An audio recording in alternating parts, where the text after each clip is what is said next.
Como eu penso, como é que funciona? Eu oro ao Senhor, para Deus falar o que Ele quer que nós falamos aqui. E esse ano Deus tem trazido temas, cada mês um tema. E mês passado eu ficava, e aí Deus, o que vai ser? E Ele não falava. O que vai ser? Ele não falava. E o que vai ser? Ele não falava, pastor Samuel. No último dia, Ele falou o tema: honra. Eu falei, glória ao Senhor, porque eu estava com a faca no pescoço. E é um tema muito forte, é muito profundo. Eu acredito que nunca tratamos honra dessa maneira na igreja. A Bíblia, na verdade, do começo ao fim, se pode dar como um tema de honra. Todos os milagres de Jesus teve o fator honra. Todas as passagens de Deus teve o fator honra. Em muitos capítulos da Bíblia você não sabe o que é fé ou o que é honra. Você não sabe o que é gratidão ou o que é honra. Você não consegue diferenciar o que é uma coisa ou outra, de tanto presente que o valor honra está na Bíblia, em todos os momentos. Então, é um tema muito forte. Eu acredito que nesse mês nós teremos 9 ministrações e nenhuma mensagem vai ser repetida, de tanta valor e tanto entendimento que nós precisamos ter sobre honra. Fala para a pessoa do seu lado: honra. Honra. Amém?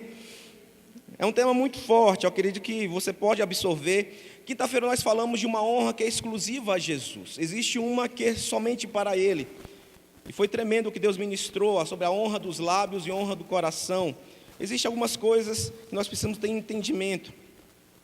Eu queria pedir para você abrir Evangelho de Lucas, capítulo 7, versículo 36. Eu queria ministrar o que Deus ministrou em meu coração.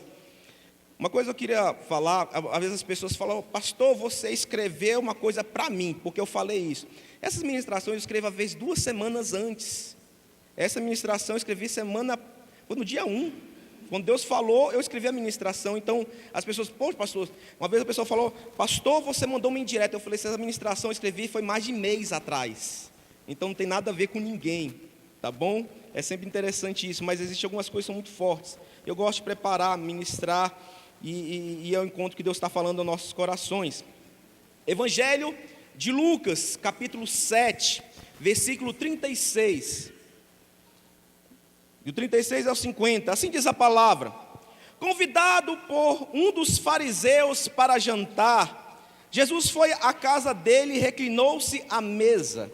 Ao saber que Jesus estava comendo na casa do fariseu, certa mulher daquela cidade, uma pecadora, entre aspas, trouxe um frasco de alabastro com perfume e se colocou atrás de Jesus, a seus pés. Chorando, começou a molhar-lhe os pés com as suas lágrimas. Depois os enxugou com os seus cabelos, beijou-os e ungiu com o perfume. Ao ver isso, o fariseu que o havia convidado disse a si mesmo: se este homem fosse profeta, saberia quem nele está tocando e que tipo de mulher é ela, uma pecadora. Respondeu-lhe Jesus: Simão, tenho algo a lhe dizer. Dize, mestre. Disse ele: 2 homens deviam a certo credor, um lhe devia 500 denários e o outro 50. Nenhum dos dois tinham com que lhe pagar, por isso perdoou a dívida a ambos. Qual deles o amará mais? Simão respondeu: suponho que aquele a quem foi perdoado a dívida maior. Você julgou bem, disse Jesus. Em seguida virou-se para a mulher e disse a Simão: vê esta mulher, entrei em sua casa, mas você não me deu água para lavar os pés. Ela, porém, molhou os meus pés com as suas lágrimas e o enxugou com os seus cabelos. Você não me saudou com um beijo, mas esta mulher, desde que entrei aqui, não parou de beijar os meus pés. Você não ungiu a minha cabeça com óleo, mas ela derramou perfume nos meus pés. Portanto, eu lhe digo, os muitos pecados dela lhe foram perdoados, pelo que ela amou muito. Mas aquele a quem pouco foi perdoado, pouco ama. Então Jesus disse a ela: seus pecados estão perdoados. Os outros convidados começaram a perguntar: quem é este que até perdoa pecados? Jesus disse à mulher: sua fé a salvou, vá em paz. Amém? Passagem maravilhosa. Eu preguei quinta-feira uma passagem que é muito parecida com essa, mas não é a mesma mulher, não é a mesma situação, não é o mesmo contexto. Parece que é igual. Existem 3 situações na Bíblia que parecem iguais, mas não são contextos diferentes. Há um tempo atrás, eu estava com o Carlos Augusto e Clésio conversando sobre resultados na corrente do bem. Sabe, eu sou uma pessoa de resultados, eu gosto de ver o resultado final. E nós analisávamos várias famílias do que aconteceu durante o período e o que acabou, o que resultou na família. E de repente veio um estalo na minha mente sobre algumas famílias que tiveram ótimos resultados. E a palavra que veio na minha mente foi honra. Honra. Eu falei, as famílias que tiveram resultado, claramente elas tinham um hábito de honra. As famílias que não tiveram resultado, não souberam honrar o que receberam. Foi claro. Eu estou há muito tempo já, e nós temos alguns casos que são muito fortes para nós entendermos sobre isso. Certo dia nós fomos na casa do seu João. Seu João era um senhor de 70 anos, estava a ponto de se aposentar. Nós conseguimos a aposentadoria, a Rayana fez o documento dele e conseguimos rapidamente. Eu acho que foi num período de 3, 4 meses, foi eliminado o caso dele. Ele entrou e rapidamente saiu do projeto. Né? Nós espantamos como foi resolvido o caso dele de uma maneira recorde. Nós temos o caso da Shirley. A Shirley é um dos casos mais icônicos que nós temos no Sol Nascente. A Shirley tinha a pior casa do Sol Nascente. Para nós, eu ia na casa da Shirley, era a pior casa do Sol Nascente, pior que a do Anderson, muito pior. A casa da Shirley era um amontoeiro de tábuas. Ela tinha, a gente entrava na casa dela, era um monte de roupas com um colchão em cima. Ela relatava dos ratos que rodavam a casa dela, o colchão dela. De longe era o pior caso que nós tínhamos no Sol Nascente. Hoje, se você for na casa da Shirley, Shirley tem renda, tem marido, tem carros quase 0 na garagem. Ela tem todos os móveis, ela tem uma casa com portão e tudo. Acredito naquela rua, é a melhor casa que tem, é a dela. É um caso icônico, o caso da Shirley. Eu falo assim, se você quer ver uma mudança da água para o vinho, é a casa da Shirley. É a pior casa para umas melhores casas naquela região. É fato, quem quiser eu mostro o antes e o depois para entender o que é a casa da Shirley. Existe uma senhorinha que eu tenho muita saudade, a Dona Francisca.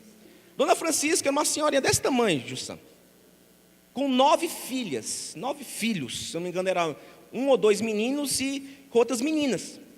E era uma coisa maravilhosa a beleza daquelas crianças, eu ficava encantado, eu falava, amor, dá vontade de levar uma delas, porque elas eram lindas. E é um caso também que não durou 6 meses, pastor Samuel. Em 6 meses o marido dela conseguiu o trabalho e foi eliminado do projeto. Existe o caso da Elisângela, que eu visitei há um tempo atrás. Ela em alguns meses, a casa dela teve uma mudança drástica.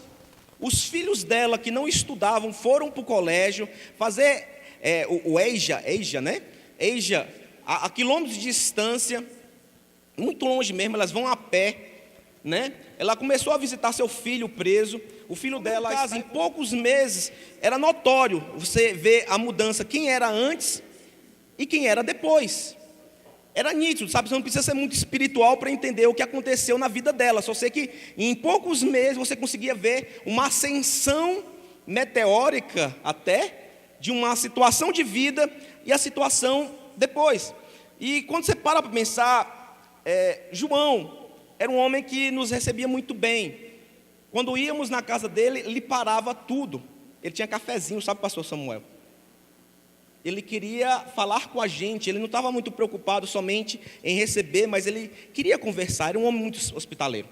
Após receber a sua aposentadoria, ele fez um almoço de ação de graças, para ser grato, e nós fomos lá, para receber o almoço dele, porque ele queria agradecer o que ele tinha recebido. Na casa da Shirley, uma marca que nós tínhamos, apesar de ser a pior casa que tinha no Sol Nascente, O que nós entrávamos naquilo era uma paz absurda. Sabe, Gilson, você entrar numa casa que era uma coisa muito feia de ver, mas ao entrar lá, você via as crianças correndo, brincando, e elas, toda vez, elas chegavam e nos abraçavam. Até então eram 3 crianças, depois virou a 4ª. Elas abraçavam, e era das poucas casas em que nós entramos e todo mundo parava para escutar. O Washington, ainda vivo, ele cumpria rigorosamente a sua disciplina na igreja, ele se recusava a pregar de todas as formas, porque ele dizia que ele estava cumprindo uma disciplina na igreja, e não poderia fazer nada. E todas as vezes que nós entrávamos lá, todo mundo parava para escutar-nos. Todo mundo queria ouvir o que nós falávamos. Na casa da Dona Francisca, inúmeras vezes ela falou que nós deveríamos ficar para almoçar com ela. Todas as crianças vinham, ela tinha uma filha deficiente, então nós íamos no quarto para conversar, para abraçar, para orar. Mas era notório que todas as vezes que nós íamos lá, a casa parava. Todas as crianças chegavam e queriam ficar com a gente. A gente tinha abraço de uma por uma, pastor Samuel. Imagina a alegria que era nós. E chegarmos lá, ela queria dar água, queria dar um suco, ela queria nos receber, ela queria fazer um lanche. Ela falava assim: vocês têm que ficar para almoçar. Que dia que vocês vão ficar aqui na hora do almoço? Porque eu quero fazer almoço para vocês. Na casa da Elisângela, igualmente. De fora, ela já enchia o olho d'água só de ver a gente. Sabe, pastor Samuel, quando você se sente extremamente bem-quisto em um lugar, quando a pessoa só de te ver, ela já chorava. Ela, todas as vezes, nos abraçávamos. Ela tem no meu celular, ela fica mandando mensagem: e aí, como o senhor está? Como está a pastora? Está tudo bem? Eu estou orando. Quando eu relatei aquele caso que aconteceu mês passado, que a pessoa queria me ofender, ela falou: pastor, isso porque aconteceu no trecho 2, porque fosse no trecho 3, eu tinha dado uma surra naquela pessoa. Quando ela posso fazer isso com você? Para entender o coração dessas pessoas. E quando nós paramos, eu parei para pegar todos os casos que nós fomos bem-sucedidos, ou a família foi bem-sucedida, era notório o fator honra. Elas honravam o momento, elas honravam a pessoa que estava lá, elas paravam tudo o que estavam fazendo para receber. E em todas essas casas nós conseguimos ver evoluções notórias. A palavra honra tem muitos significados. No latim, ele fala sobre reconhecimento, justiça. Falou que honra é um sinal de justiça. John Bevere, ele estuda muito sobre honra, você vai ver materiais maravilhosos na internet sobre ele. Ele fala que no dicionário Webster, de 1802, honra é submissão. Honra é submissão. Por que ele fala do dicionário de 1800? Porque hoje essa palavra foi retirada do dicionário, né? Honra não tem mais o significado de submissão, mas antigamente honra era submissão. Mas no significado hebraico, que é esse que eu quero me apegar e falar hoje à noite, honra significa peso. Honra significa peso. No significado hebraico, em todas as passagens que você vê na Bíblia falando sobre honra, o significado dele é peso. Como assim peso? Sabe quando você vai no açougue e pega uma peça de picanha bonita e coloca lá na balança? É esse o peso. Quanto vale? Quanto vale algo? É o peso dela. Sabe quando você pega algo e coloca um peso na balança e fala: a honra é esse peso. Quanto é digno de honra algo é o peso na balança. Se você colocar algo na balança e tiver um peso, a honra é esse peso, esse contrapeso. É isso que é digno de honra. Eu já falei várias vezes que honra não se pede, honra se dá. Então eu não posso falar para alguma pessoa: me honre. Isso não existe. A honra é quanto vale alguém para você. Quando você coloca na balança, é aquele valor que você coloca, é a honra. Então, eu não falo assim: coloque um peso extra para a minha vida. É você que dá a honra para outra pessoa. A pessoa nunca vai pedir uma honra. Se você não honra alguém, logo essa pessoa não tem peso para você e ela não pode pedir nada. Então, honra é o valor de algo para você, de alguém, é o peso da balança, é quanto vale alguém. Sabe, se eu virasse para você e perguntasse quanto vale a sua mãe? Quanto vale a sua mãe? O peso que você colocar na balança é esse o nível de honra que ela merece na sua vida. Quando eu parei para pensar, eu lembrei da minha mãe, Dona Magna, minha mãe. Se eu colocasse numa balança a minha mãe, eu lembraria de tudo o que minha mãe já fez por mim. Eu, quando tinha em torno de 10, não me lembro a idade que eu tinha, 10, 11 anos, meu pai foi embora de casa. Minha mãe assumiu o compromisso de cuidar, nós três. Minha mãe abriu mão de todas as coisas. Ela abdicou de ter um novo casamento, ela abdicou de ter uma vida, tudo que ela recebia era para nós somente. Eu estudei em colégio particular a minha vida toda, não porque minha mãe tinha dinheiro, mas sim porque ela teve esse compromisso. Minha mãe falava que nós nos formaríamos, teríamos diploma. Minha mãe nunca teve diploma, mas ela falava, meus filhos teriam diploma, meus filhos terão faculdade. Então, a vida da minha mãe foi em dedicação a nós. Eu me lembro uma vez, eu era pequeno, andava na garupa de uma bicicleta, e o rapaz estava em alta velocidade, minha rua era de barro, né, de chão batido, e de repente eu voei da garupa, sabe, Márcia? E eu caí de cabeça, e eu apaguei. Quando eu acordei, eu estava no hospital, e quem estava do meu lado? Minha mãe. Eu só vi a minha mãe. Quando eu tinha em torno de uns 10 anos também, eu estava na beira de uma fogueira, e uma pessoa tirou um pedaço de brasa e voou no meu braço, eu tenho a marca até hoje, e arrancou um pedaço, né? Bateu, foi com pele e tudo, né? Quem foi que me socorreu? Minha mãe.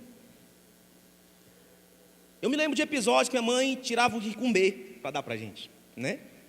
Só tinha um pouco de coisa para comer na janta, ela abdicava dela para dar por mim, né? Meu primeiro carro era da minha mãe. Minha mãe parou de andar de carro para dar para mim o carro, para eu andar, até eu comprar o meu primeiro carro, que era um Corsinha, né? Eu passei muito tempo pagando 36 vezes para chegar a pagar aquele carro, mas era o carro da minha mãe. Ela que deu para mim, deu não, ela me emprestou até o dia que eu pudesse comprar um carro, porque eu trabalhava muito longe. Quando eu lembro da minha mãe, tudo o que ela fez por mim, existe um peso de honra. Em todos os episódios da minha vida, eu consigo ver minha mãe trabalhando. Ela nunca se casou outra vez. Tudo o que ela queria era o nosso sucesso. Então, quando eu viro para minha mãe, existe muito mais que um agradecimento, existe honra. Tem pessoas que falam, eu pago um convênio integral para minha mãe. Quase integral, 90%, que aumentou mais. Minha mãe, meu filho, não faz isso não. Eu não preciso. Eu falei, não mãe, preocupa comigo não. Não. Quando minha mãe me liga, eu paro tudo o que eu estou fazendo e eu tenho que atendê-la. Por quê? É minha mãe. É minha mãe. Até hoje, pastor Wagner, minha mãe me liga, fala assim, meu filho, eu fiz a sua torta.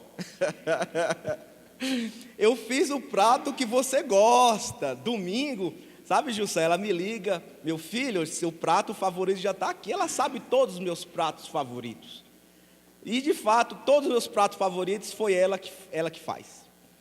O que bebe da minha mãe é a coisa mais deliciosa que existe na história.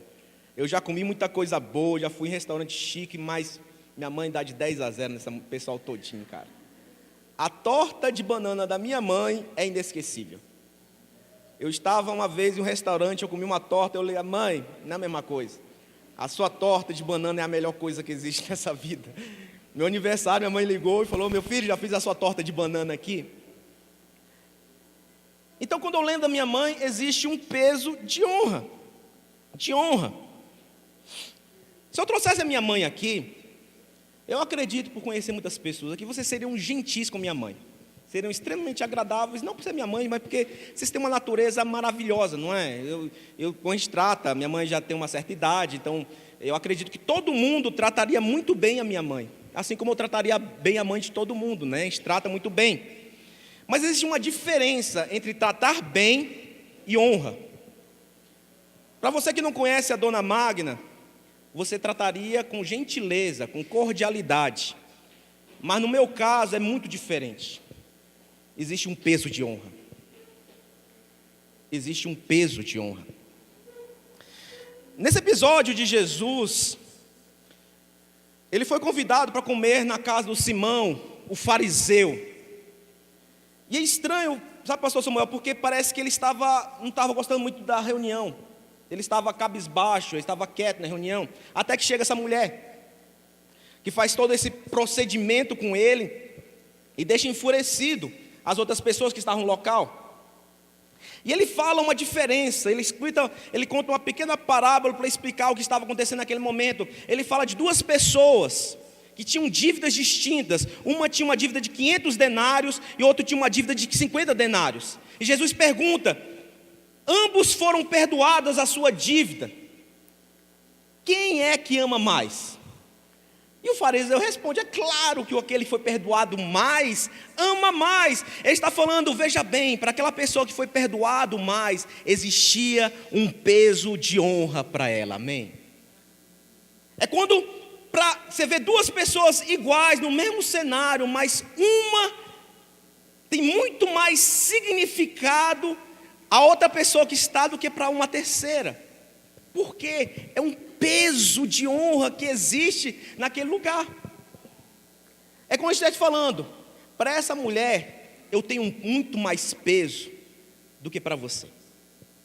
É como eu estou dizendo assim: olha, eu cheguei na tua casa, mas você está tratando com cordialidade, você está sendo somente agradável para mim, enquanto esta mulher me honra quando eu estou aqui. Sabe qual é a diferença? É quando a pessoa vai na igreja, algumas pessoas veem Jesus somente com cordialidade, e para outras pessoas existe um peso de honra, pastora Tânia.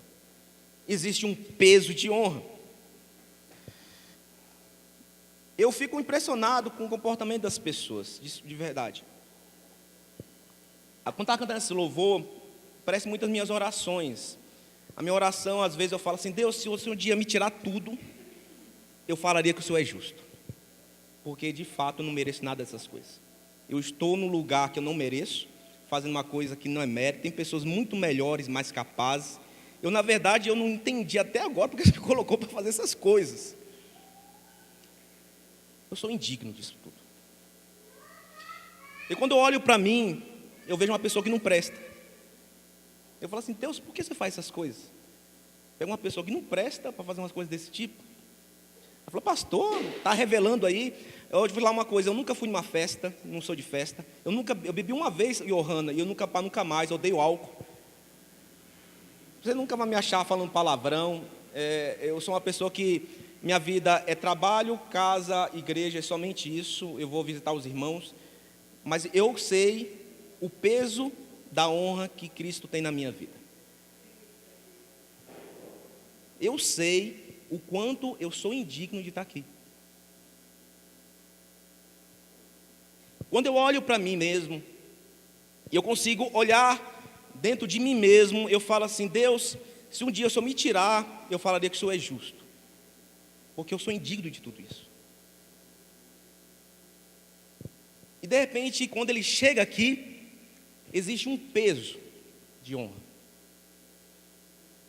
Existe um peso quando Jesus chega aqui. Sabe, alguém que te chamou do nada para fazer parte dele.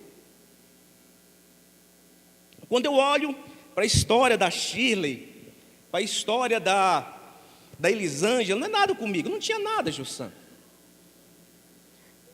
Eu, quando comprei o meu primeiro carro, eu paguei 36 vezes, o que hoje eu compro com o resto do meu salário. Eu comecei como operador do Data Show, para ser o pastor da igreja, não é estranho, né, pastor? E quando eu olho para mim mesmo, a única coisa que eu vejo é assim: Deus, eu não presto para essas coisas. Eu não presto para pregar, eu não presto para liderar, eu não presto para fazer nada disso. Mas pela tua misericórdia,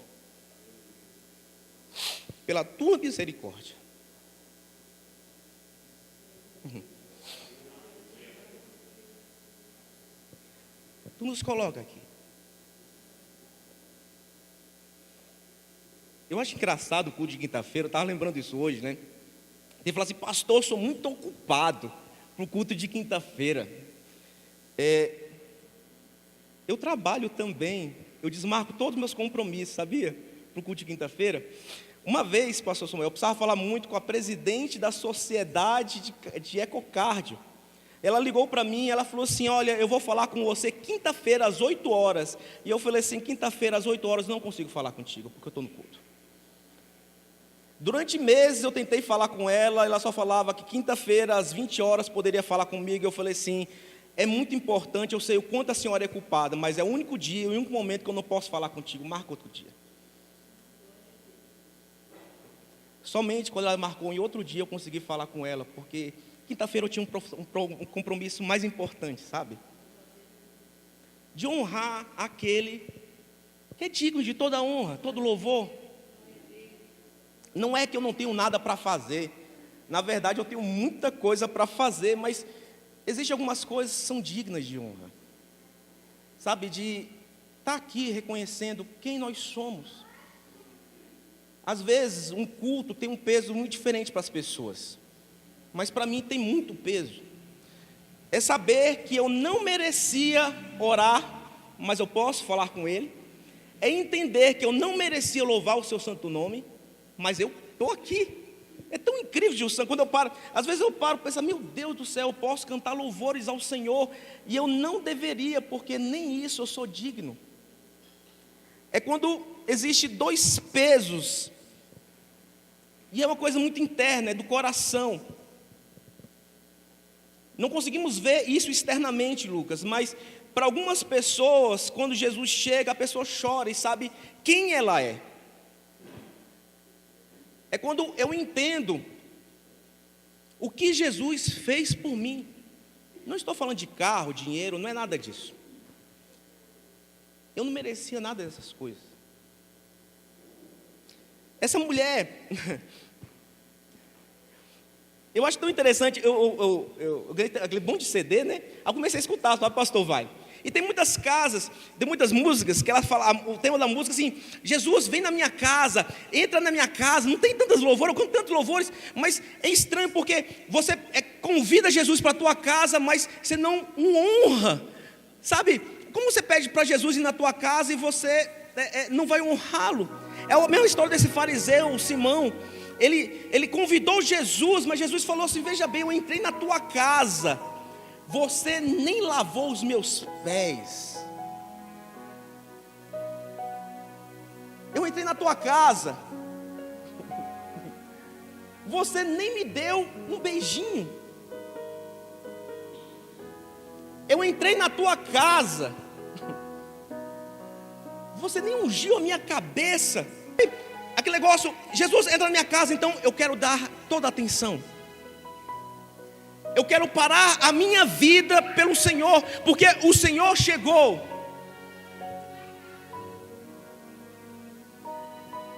Deus, o Senhor chegou na minha casa, acabou agora. Tudo para, porque o Senhor é digno de toda honra, todo louvor. Eu preciso disso aqui. Eu falo para minha esposa: amor, quando eu entro na minha oração, pode ser quem for, essa porta não pode se abrir, porque eu estou com Ele. Quem for vai ter que esperar, porque eu estou com Ele. Nós pedimos: Jesus, vem na minha casa, fala comigo. Ele vai e você está dormindo. Você quer fazer tudo menos dar atenção para Ele. O fariseu fez isso. Ele falou assim: veja bem, eu cheguei, você pediu, eu vim. Você em algum momento da sua vida você fez oração: Jesus, vem na minha casa. A gente faz direto, Senhor. Jesus, vem na minha casa. Mas existe um local para Ele lá? Se Ele chegar, você vai recebê-lo de verdade. E o principal, você vai honrá-lo por aquele que Ele é. quem Ele é. Nós cantamos isso, Ele é digno de toda honra, de todo louvor, de toda oração, mas Ele recebe toda essa nossa honra de verdade.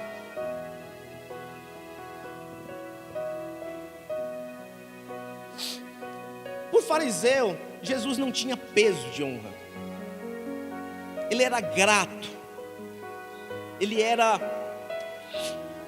cortês com Jesus. Para aquela mulher que desde o momento que Jesus chegou, ela não parou de chorar. Existia no coração daquela mulher honra. Quando ela chega, Jesus estava de cabeça baixa. Por quê? O que adianta você ter Jesus na tua casa se Ele nunca vai receber nenhuma honra? Ele só tem que ficar quieto. Não existe local para Ele ficar. Não existe ambiente para Ele falar. Sabe quando ninguém mais ora na hora do almoço? Ninguém abre mais a Bíblia na casa? Nós temos vários tipos de pessoa. Existem pessoas que só chegam a Cristo quando está com um problema. Uma vez uma pessoa me falou que igreja é que nem uma emergência. Você está com um problema, você vem. E eu acho lindo Jesus. Jesus recebe ainda. Jesus cura.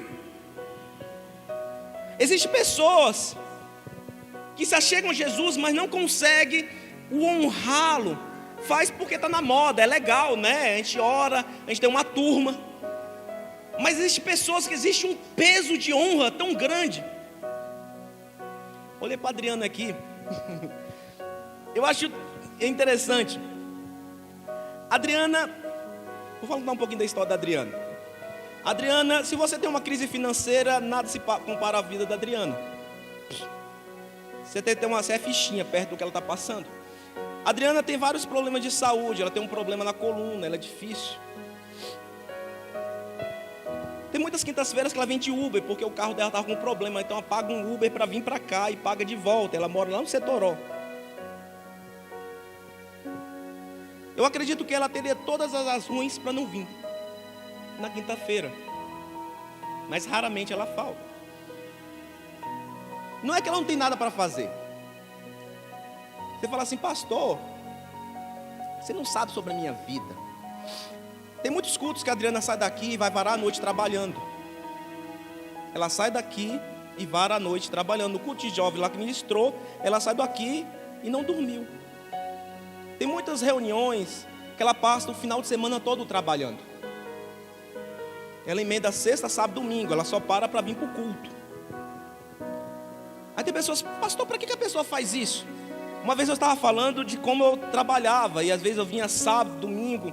Para que você faz isso? Deus não te cobra essas coisas. Deus não me cobra nada não. Mas existe um peso de honra. Sabe, eu não consigo dizer não.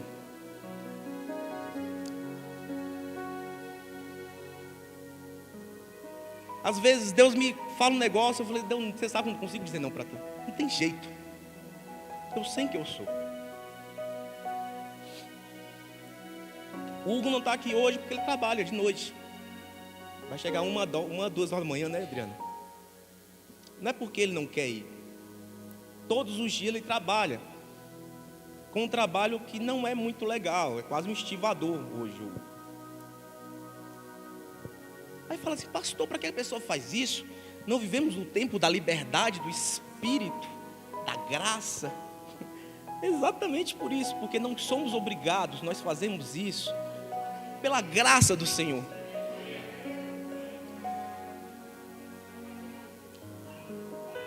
Sobre a vida da Adriana existe um peso, um reconhecimento. Ninguém é obrigado a vir em culto nenhum, dar oferta. Eu já falei, o dízimo é fé, não é obrigação. Para que você gasta? Aí falou assim, pastor, é porque você tem muito dinheiro. Eu tenho uns 2 anos negativo. Mas quando eu olho para a minha vida, eu vejo o tamanho da dívida, sabe, pastor Samuel? É muito grande a minha dívida. Aí você falou, pastor, então a minha dívida é menor. Que Deus um dia dê a revelação do tamanho da sua dívida. E eu olho para a minha vida, olho o tamanho da minha dívida, e que retorne isso somente honra. Eu falei: Jesus, não dá para dizer um não para ti. Eu preciso te honrar por tudo que o Senhor fez na minha vida, pela família que eu tenho. Quando eu olho meus filhos, eu vejo misericórdia. Quando eu olho a minha esposa, eu vejo misericórdia. Quando eu olho a minha igreja, eu vejo misericórdia. Quando eu olho para mim, eu vejo misericórdia. Eu falei: Deus, tu sabe quem eu sou.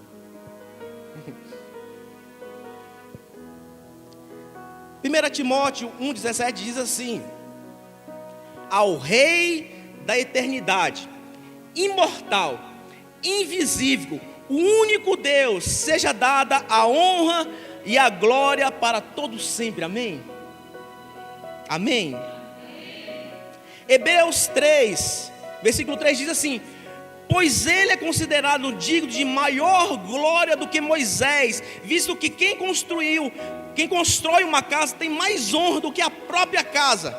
Naturalmente toda casa é construída por alguém, mas quem construiu todas as coisas foi Deus. Quem te construiu foi Deus, e maior honra tem aquele que construiu. Quem construiu essa igreja foi Deus, não foi a gente. Maior honra tem Deus. Quem comprou o equipamento foi Deus, não foi a gente. Maior honra é a de Deus. Quem te chamou para o ministério foi Deus. Quem te deu dons e capacidades foi Deus. Maior honra tem a Deus. Quem dá a palavra é Deus. Quem ministra é Deus. Quem fala é Deus. Quando até você ora, é Deus falando. Quem tem honra é Deus. Ele é digno de toda honra. Apocalipse 4:9 diz assim: sempre que as criaturas viventes dão glória, honra e agradecimento àquele que está assentado no trono, aquele que vive para todo sempre, os 24 anciões se prostram diante daquele que está sentado no trono, adoram aquele que vive para todo sempre e lançam suas coroas diante do trono, dizendo: digno és, Jeová, nosso Deus, de receber a glória, a honra e o poder, porque criaste todas as coisas, e por tua vontade elas vieram à existência e foram criadas. Toda a honra. Os 24 anciões pegam suas coroas e falam assim: é tua isso aqui. Ninguém tem honra. Toda a honra é dele. Portanto diz o Senhor, Deus de Israel: na verdade tinha falado eu que a tua casa e a casa do teu pai andariam diante de mim perpetuamente. Porém agora, diz o Senhor, longe de mim fazer tal coisa, porque aos que me honram honrarei, porém aos que me desprezam serão desprezados. Quem me honra, eu vou honrar. Quem me honra, eu vou honrar. Mas quem me despreza, eu desprezo também. Longe de mim fazer tal coisa. Ele é digno de toda honra. Mas uma coisa que nós devemos entender: se Jesus tiver que pedir a sua honra, tem uma coisa de errado, porque não existe o valor que ele é digno.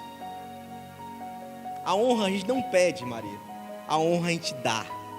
Quando eu olho para ele, eu falo assim: Jesus, tu és digno, Senhor. Quando eu olho para a obra de Jesus, eu falo: Jesus, tu és digno, Senhor. Ele é digno. Eu queria encerrar essa palavra. Abre em Gênesis 4. Vamos dar essa palavra.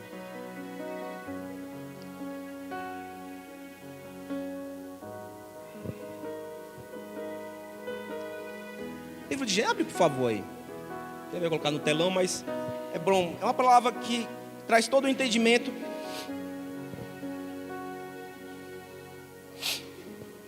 Livro de Gênesis, capítulo 4, diz assim: Adão teve relação com Eva, sua mulher, e ela engravidou e deu à luz Caim. Disse ela: com auxílio do Senhor tive um filho homem. Voltou a dar à luz, desta vez Abel. Abel tornou-se pastor de ovelhas e Caim agricultor. Passando algum tempo, Caim trouxe do fruto da terra uma oferta ao Senhor. Abel, por sua vez, trouxe as partes gordas das primeiras crias do rebanho. O Senhor aceitou com agrado Abel e sua oferta, mas não aceitou Caim e sua oferta. Por isso Caim se enfureceu e o rosto se transformou. Primeiro nasce Caim, depois Abel. Caim, ele não pegou o seu melhor. A Bíblia diz que ele, passando algum tempo, ele separou e foi ofertar ao Senhor. Abel não. Abel, por sua vez, trouxe as partes gordas das primeiras crias do rebanho.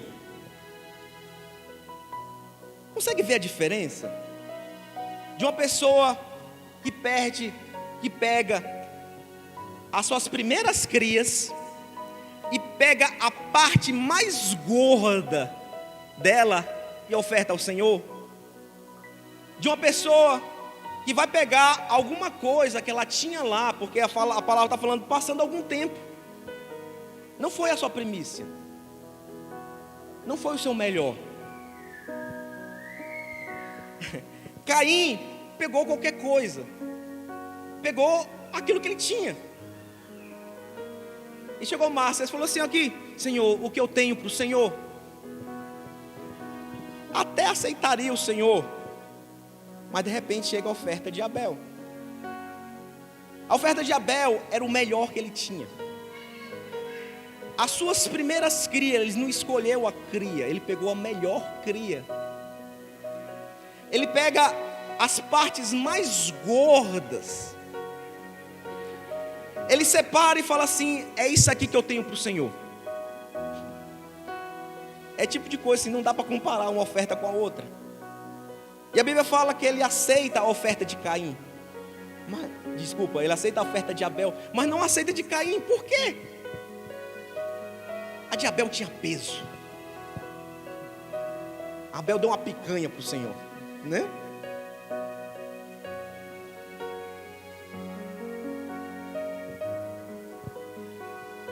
Jesus aceita nossas ofertas de coração. Nós sabemos muito disso. Tudo que nós fazemos, Deus recebe de coração. Mas tem coisas que tem honra, tem coisas que não tem honra nenhuma. Sabe aquela história, tem umas igrejas que fazem isso, né? Pega a sua maior nota da carteira, né? Eu acho isso horrível. Mas tem muita gente que faz isso, porque sabe que é o melhor que ele tem.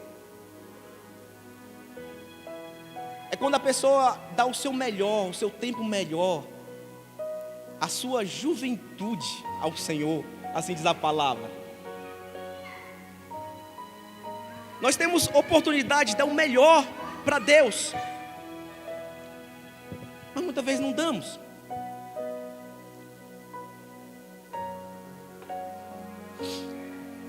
John Bevere, ele escreveu sobre a recompensa da honra.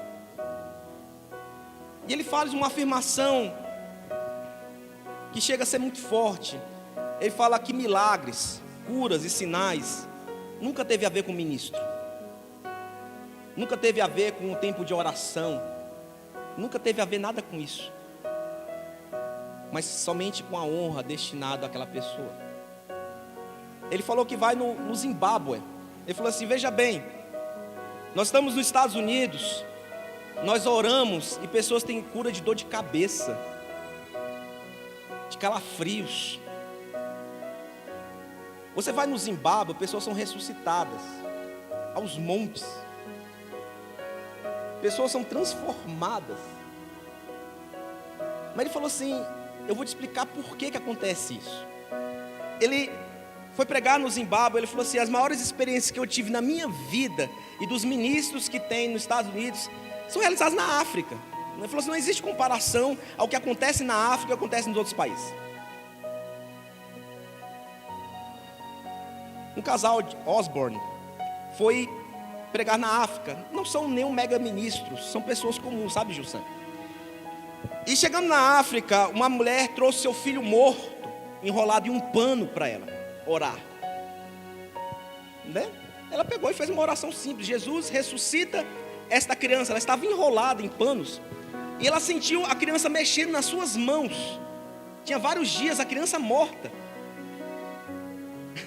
Ela tirou o pano e viu a criança viva diante dela. E colocou o pano e deu para a mãe. Quando a mãe pega a criança e tira o pano, ela dá um pulo e assusta.